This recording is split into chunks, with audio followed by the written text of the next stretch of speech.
I love Survivor, and the show does so much right, but like anything run by humans, it does things wrong as well. My unpopular opinion about Survivor is the manipulation.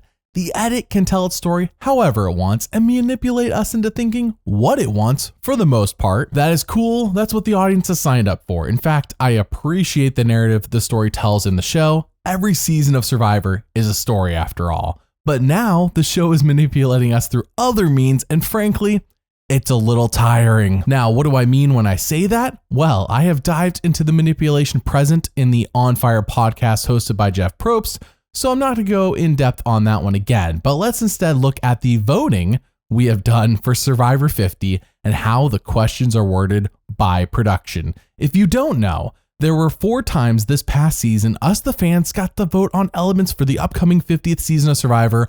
On paper, a very cool idea. Let's start with a vote that they did in the very first round of voting, which comes down to the final 4 fire making. Should we keep it or should we get rid of it?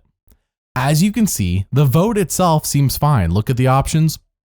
That's very reasonable to me. It is the lead up to these options that tries to sell you on why you should keep it. So after reading this, you should be thinking, I love game-changing dynamic moments. Better keep it. A little manipulative in my opinion, but after week 1's voting, the show seemed scared to give the fans too much power, as in the second round of voting, which again tries to lead you into wanting advantages, because this question is about advantages, but this time the options are insanely vague. Minimal, strategic, dynamic. What do any of these options even mean? Why have us choose when it's ultimately up to the show what any of this will mean when it comes time? Again, I feel manipulated. What's the difference between these 3 options? I have no idea. Now, there was vocal complaining online about the manipulation presented in the first 2 rounds of voting. And with that, Survivor did seem to tone down the manipulation by trying to present both sides fairly, but still. Let's look at the last voting option we got to choose between. On one hand, thank goodness when it comes to idols, it is a binary option and not minimal, strategic, and dynamic, which I believe the show will just interpret into whatever it wants to mean when it comes to that question, by the way.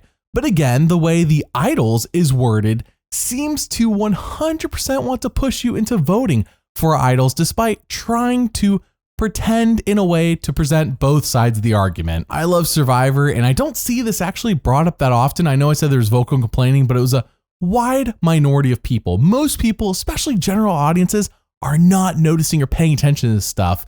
Ask anyone who isn't on a Survivor YouTube channel or Reddit, and you'll see exactly what I mean. With that, let's see some of the unpopular opinions you all shared with me here on YouTube when I asked for them. Ninja says, worst season ever, no big moves, Jasmine. A Like Love says, there should be a season with no advantages, but don't tell the contestants they will still look for them. I just can't see this happening, especially when you saw the way that one question was worded. Like, they were too scared to offer no advantages because they thought it might actually be picked. Yeah, I think that's why minimal was the lowest option. I asked 7 other content creators to help me out on this video, and they said yes.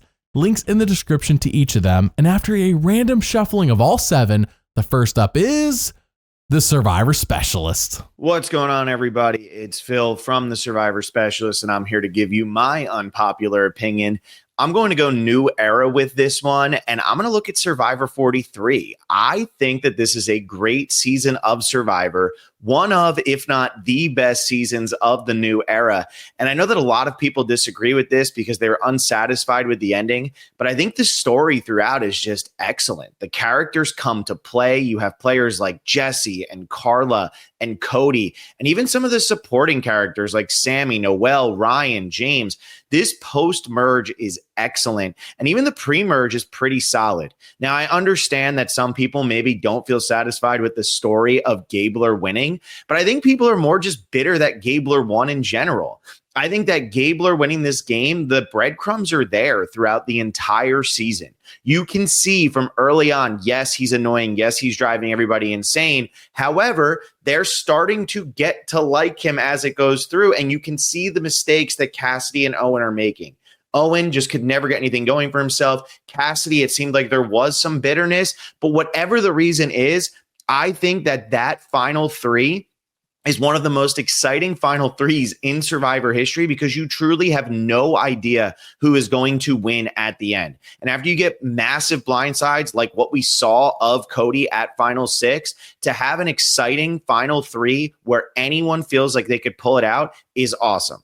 So yeah, Survivor 43, a lot better than people give it credit for, might be the best season of the new era. Gunner says Survivor is a lot less about social prowess and looks more and more like Mario Party with each passing season. Players are constantly at risk of losing their vote, their capital, sometimes through pure chance like rolling dice. Deshaun was almost eliminated from the game had he chosen the wrong box, and that's ridiculous. Survivor used to be about navigating the social atmospheres around you, and now it seems like it's just about finding the most advantages, which are getting more and more intricate as the seasons roll by. A great example is season 41, in which we barely even know who Erica is until Final Tribal. We don't know anything about Heather or how integral she was to the season's progression. The show is focusing more on shiny new toys instead of letting their players' personalities shine. Do you want to tell me what videos I should make? Well, the patrons on Patreon get to do that every month. You also get to watch everything I make up to 7 months early and join our Survivor Fantasy League if you join us on Patreon. There's a link in the description. Thank you for your support. Now with that, next up is my cheerful Once Upon an Island podcast co-host, Rebekah. Number 2 on the charts, number 1 in our hearts. My unpopular opinion is that I don't like alliances based on loyalty, integrity, and honor. It's fine for those alliances to exist, but if they make it too far into the show, it's kind of boring to watch. I don't care if you're the most honest person ever in your personal life, this is Survivor. It's okay to make moves and to disappoint people you made promises to. That's the game. That's what we all signed up for. Personally, I'd much rather see people backstab and cause drama rather than just be complicit in whatever their alliance wants. It's so obvious that it doesn't make sense to be in an alliance of 4, 5, or 6 people if you know there's only a final 3 and you're not in the top 3 of that alliance. Passive players are one thing, but when someone wants to make a move and then their personal integrity is called into question, that just strikes me the wrong way. All the players knew what they were signing up for. If you're not okay with being stabbed in the back, then honestly, you're not ready to play Survivor. We didn't come all the way to Fiji just to sit on our hands and do nothing. I do like it when these alliances fall apart with a blindside or when someone is too comfortable in their position and then suddenly realizes that they're on the bottom because someone flipped. Basically, I'm here for the drama. Ashy Toad says, I think the editing is the main reason this season, season 48, isn't as good. I love to watch a player walk all over everyone else, in this case Joe. The problem is that they aren't showing us the conversation he's doing it in to create more suspense for Tribal Council. Cagayan was so fun because Tony steamrolled everyone and they showed you how convincing he was. They need to highlight how Joe is compelling these players to stay so loyal and build up an underdog you can root for, only to go home right at the end. The edit is the real villain of this season. Next up, it's Andrew Yalo, a fairly new Survivor YouTuber who trekked his own butt to Fiji himself, and I will be showing footage from that awesome video as he talks. Hey, what's going on, everybody? I'm Andrew Yalo, and I make a variety of different content on my YouTube channel where I post about Big Brother and Survivor. I also have a Minecraft reality competition series called Big Brother Minecraft and Minecraft Survivor. Something unpopular about Survivor that I actually like is that I like the fact that they keep filming in Fiji. As someone who's been out there on location, I completely understand why they keep filming there. The trade-off now is that we don't get a season themed around a location like, for example, Survivor China. And I know people miss when Survivor had these themes, but in all honesty, you can go back and rewatch those older seasons if you miss it.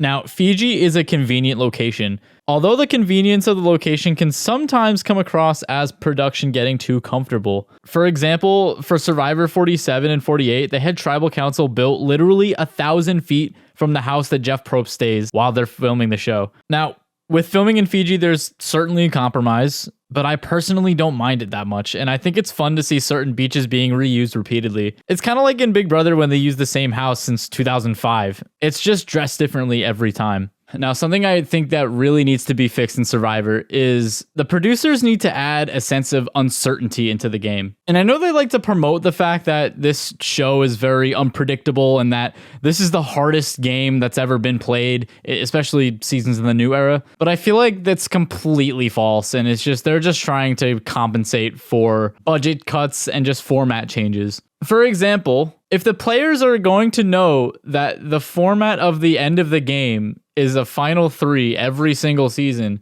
then that's going to change the strategy of who you're going to bring to the end, even starting from the beginning of the game. Now, if you throw in the sense of uncertainty, like, hey, this could be a final 2 season, this could be a final 3, a lot of people are going to start thinking on their toes more often. But I definitely think that more curveballs should be thrown at the contestants, because keeping them on their toes is going to keep the strategy constantly changing. And you're not going to see big alliances or big groups just dominating like we're seeing in 48. That's all I've got for you, and I hope that you enjoyed my takes. Sandy Wexler says this might not be a hot take, but Russell wins Samoa if he cuts Natalie at 5, assuming he still beats Brett in the Final 4 challenge and sits next to Jason and Mick. That's a good theory. I wonder if that's true. Let me know down in the comments, people. Simon says the diversity initiative has led to better casts because it's easier to distinguish players from each other. On the flip side, each new era season has been Survivor casting 18 caricatures in their opinion, and they need to diversify the personalities they cast, not just the skin color. Cat Skills says Fabio should have made the cut for Winners at War. Cat Skills, I completely agree. So many of the winners were pretty much the same as when they had played previously, but Fabio was so young when he won that I think it would be really interesting to see how he's matured or hasn't. Again, I completely agree. Fabio was a missed opportunity for Winners at War. Next up is the TikTok Survivor sensation, Survivor Swiftie, a longtime follower of this channel. Hey y'all, it's Survivor Swiftie here. Want to give a massive thank you to Wesley for including me on this video. Since I mostly post over on TikTok, you can consider this my YouTube debut. She is in her debut era. Survivor needs to stop being overly emotional and geared towards kids and go back to making the show for the people, the longtime fans who've been keeping it alive for 25 years. It's like every episode now has to have some moment like, I failed the challenge, but I'm still so proud of myself. I found my inner strength. Like, that's great. I love that for you, but that's not why I watch Survivor. I get it. Everyone has a story, but not every moment needs to be some inspirational speech with the emotional music swelling behind it. Let's stop forcing feelings on fans. Not every moment needs to be a lesson. Sometimes I just want to see someone lie straight to someone's face and then laugh about it in a confessional afterwards. That is the show that I fell in love with. Survivor used to be messy, unpredictable, chaotic, sometimes even a little bit mean, and that made it so compelling. Now everyone's hugging it tribal like it's a therapy circle. Of course, we can be inclusive, be respectful, evolve with the times, but we don't have to soften the edges just to be kid-friendly. This is Survivor, not Survivor After School Special. Anya's Garden says, I find it easier to root for players, not gameplay. I'm enjoying 40 thoroughly because I like Joe and Eva and I like their friendship. My favorite people since the beginning are arguably terrible players.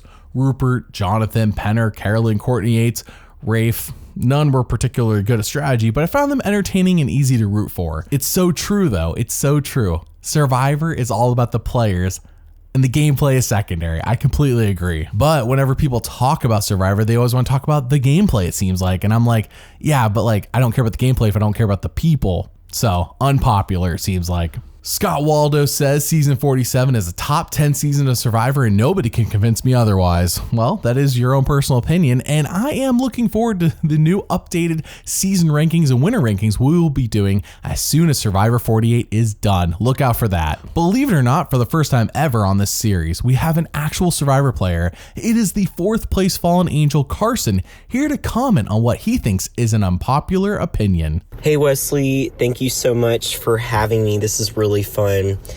So to start, for an unpopular opinion I have about Survivor, I don't like the 90 minutes. I know everyone loves it. I would prefer the producers have more of a subscription-based series flexibility with episodes. Sometimes there are episodes, especially in seasons like Winners at War, that yes, I want 90 minutes, if not 120. You know, like I want there to be so much covered because there's so many things that are missed out upon that are filmed on the island, and so many sub-stories that are just interesting. And I understand the purpose that they have in creating a narrative that makes sense for the audience, but with some episodes, absolutely, I want even more time. But then on the other hand, there are sometimes when I'm watching these 90-minute episodes that I really am just like trying to keep my eyes open and not get on my phone because it's so boring. And it's not to say that Survivor is boring. I'm just saying that sometimes I don't need a 90-minute episode to justify a simple, majority vote. That's all I'm saying. And so I feel like with there being that fixed 90 minutes, now, unfortunately, I feel like some episodes are dragging on. So that's my unpopular opinion. I know most people like the 90 minutes, or at least I think people do. Some guy says there is no such thing as a bad winner or the wrong winner. Every winner Survivor has played the game that their jury valued most, and we as viewers shouldn't discount a win because our value was different than the jury's. Any bitter juror argument is trying to justify why someone else didn't win. If a player loses due to a bitter jury, then it was that player's fault for playing a game that caused that bitterness. Some don't agree with you, some guy, but I absolutely do. Anizye says, I might have something. 48 isn't that bad in their opinion. It is below average, but not the worst New Era season.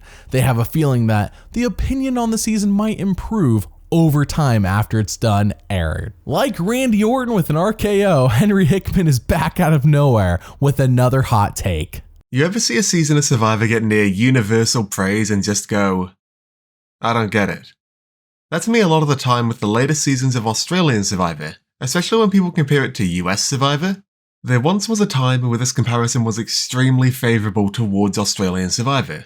Australian Survivor 2017 had some serious competition like Game Changers and Heroes vs Healers vs Hustlers. Australian Survivor Champions vs Contenders 2 was competing with Edge of Extinction and Island of the Idols. Made a lot of sense for people to be high on it. But Australian Survivor has always had a bit of an editing problem.